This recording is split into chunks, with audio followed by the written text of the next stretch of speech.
In the beginning, God created the heavens and the earth. Then he said, "Let there be light." And the rest of the week, he made everything else, even man, in his own image. Patty cake, baker's man. And then God made Eve, so Adam wouldn't be alone anymore. Patty cake, baker's man. But that didn't work out so well when temptation turned into a situation. So God kicked him out of Eden. But that didn't work out so well either, because people were really mean to each other. I'm not touching you! I'm not touching you! See, look, there is no physical contact! So after many generations of that, God decided to drown the heck out of humanity, except for one very special family. I've got a feeling, it's gonna be quite an adventure. And some adventure it is. Was. With civilization, people started conceptualizing things like ownership and independence. Now this is where I draw the line. That didn't work out so well when people's independence started to clash. So what did people do? They warred.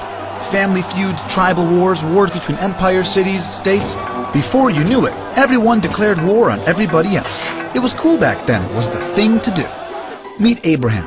Abraham was the great-great-great-great-great-grandson of Noah.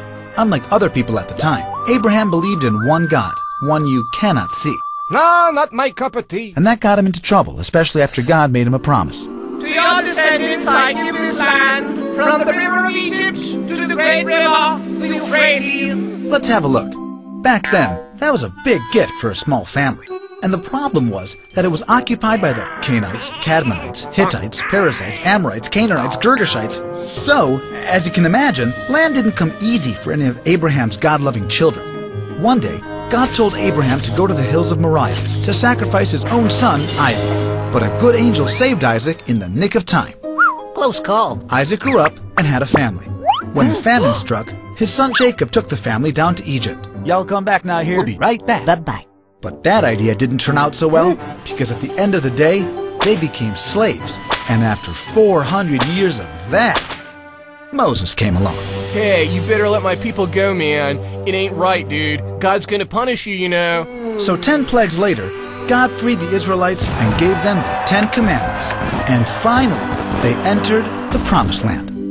It was a time in history when empires fell like dominoes. With that chaos, strange sea peoples were attacking the Promised Land with iron.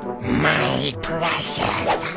Meet David. Give me one good man, and let the best man win.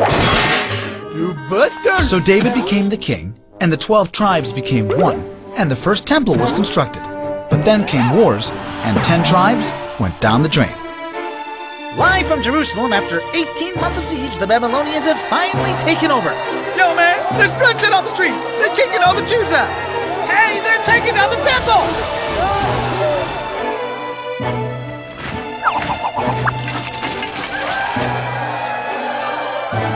Now listen, boy, from now on it's either the Hellenistic way or the highway.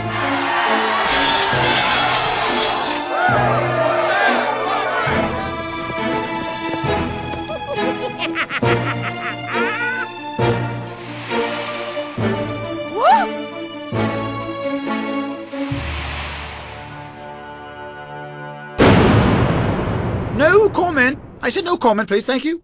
Back to you, John. Thank you. Welcome to the diaspora. Persecuted and executed, executed and persecuted, the Jews were blamed for just about everything. Heck, some even blamed them for the Black Plague. Oh, it is you! I can smell it. The Jews clearly needed to get back home.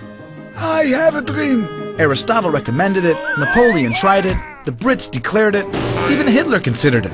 Only he had Madagascar in mind. But after sleeping on it, he had a more creative solution. A final one. Finally, the world decided to settle it once and for all. So Israel accepted, but the Arabs didn't. So they attacked Israel. But Israel fought back and won. So they attacked again, and again, and again, and again.